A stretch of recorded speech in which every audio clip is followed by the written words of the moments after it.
Please excuse any mispronunciations in this story. I mean no disrespect.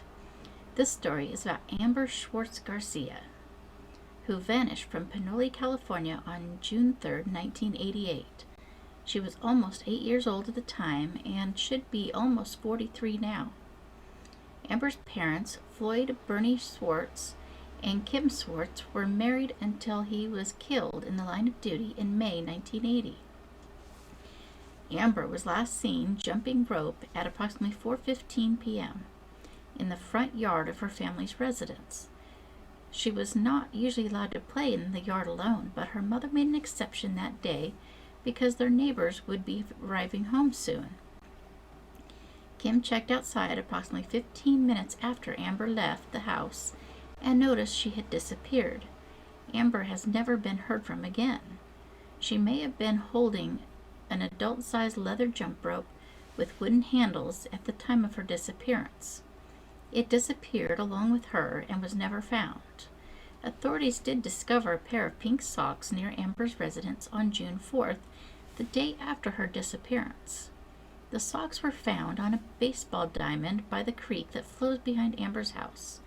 Kim believes they may have belonged to her daughter, but she is uncertain, and additional clues were never located. The socks were located after the area had been searched already once. It is believed that they were left after the initial search. For many years, Timothy Bindner was a suspect in Amber's disappearance, as well as the disappearances of Michaela Garrett, Eileen Misselhoff, and Amanda Nikki Campbell. He has been ruled out in Michaela's case after David Misch was charged with her kidnapping. Timothy approached many of the mothers of the missing girls from the East Bay area, offering his assistance, including Amber and Michaela's families. He introduced himself to Kim 3 days after Amber vanished. Investigators asked Kim to maintain a quasi-friendship with him in hope of learning if he was connected to any of the girls' cases.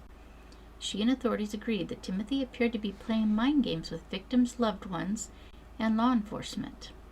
Amber was born 3 months after her father's death. Any connection between her and James Richard Odell, the man who murdered her father, was ruled out. He was on death row in 1988.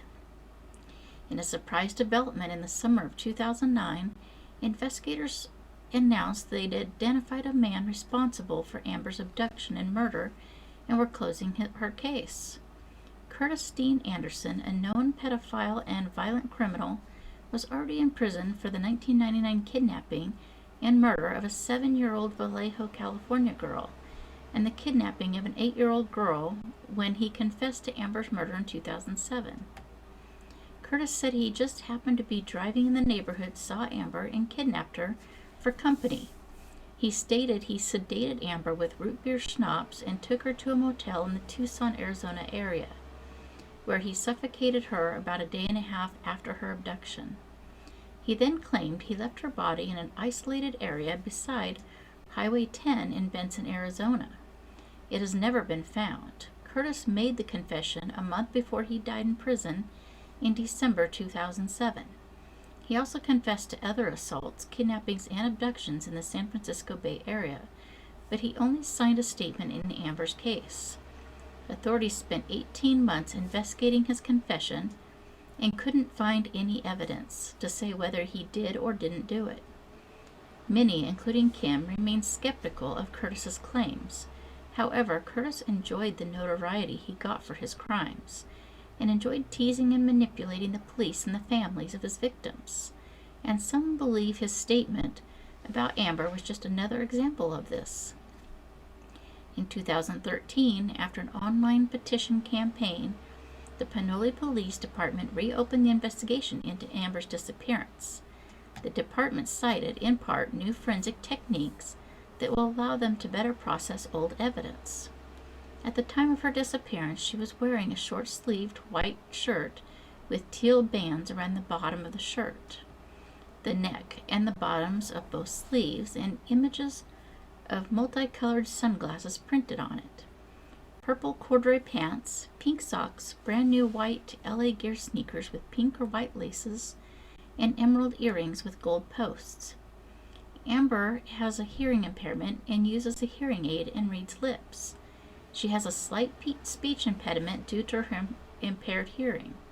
She also suffers from migraine headaches due to a concussion she sustained in 1984. The headaches may cause loss of balance and vomiting. She took the prescription medication Pinole for them at the time she disappeared. Amber had neither her hearing aid or her medicine with her when she vanished. She is a Caucasian female with blonde hair and blue eyes. Her teeth were crooked and her upper right front tooth was missing. Her ears were pierced and she's right-handed.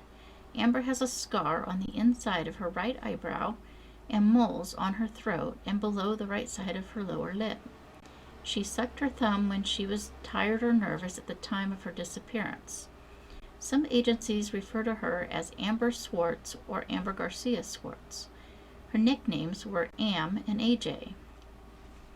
There is no evidence to show if she is alive or not, but I would like to believe that someone raised her no matter how she came into their custody, and that she survived for the past 35 years.